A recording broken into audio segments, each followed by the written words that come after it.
برضه في بيلعب غيرهم. ما انا معاك، لكن برضه مش عايزين نحمل اللعيبه المسؤوليه يعني كل مسؤوليه اللعيبه. لا، اللعيبه اكيد عليها دور زي ما احنا علينا دور، زي ما الجمهور عليه دور، زي ما الاداره عليها دور، كلنا كل واحد عليه دور، لكن مش عايزين نحمل كل المسؤوليه على اللعيبه.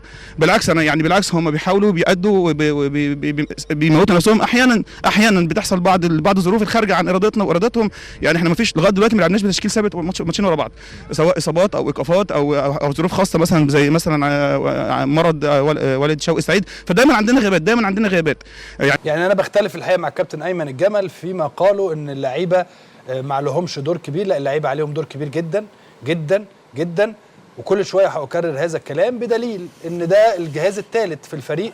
والفريق يعني حتى الكابتن علاء بيقول، وانا قلت في المباراه اللي فاتت، والاستاذ اسامه اعتقد برضه وجهه نظره انا مش عارفها لسه، بس اعتقد ان هي كده، ان فريق الاسماعيلي مش هو ده فريق الاسماعيلي، مش هو ده الفريق اللي احنا مستنيين نشوفه بيلعب ضد النادي الاهلي او بينافس نادي الاهلي ونادي الزمالك.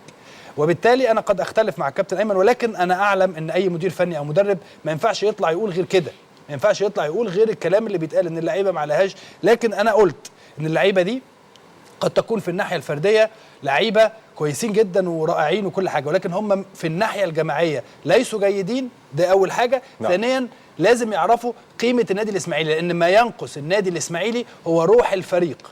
كيف تصل روح الفريق الى المجموعه اللي موجوده دي؟ لو وصلت زي مباراه انبي، يعني انا اتخيل او انا اتمنى ان الكابتن خالد الفتره اللي جايه يشغل لهم مباراه انبي، وهي مباراه ما فيش من 3 4 من شهرين. نعم. من شهرين.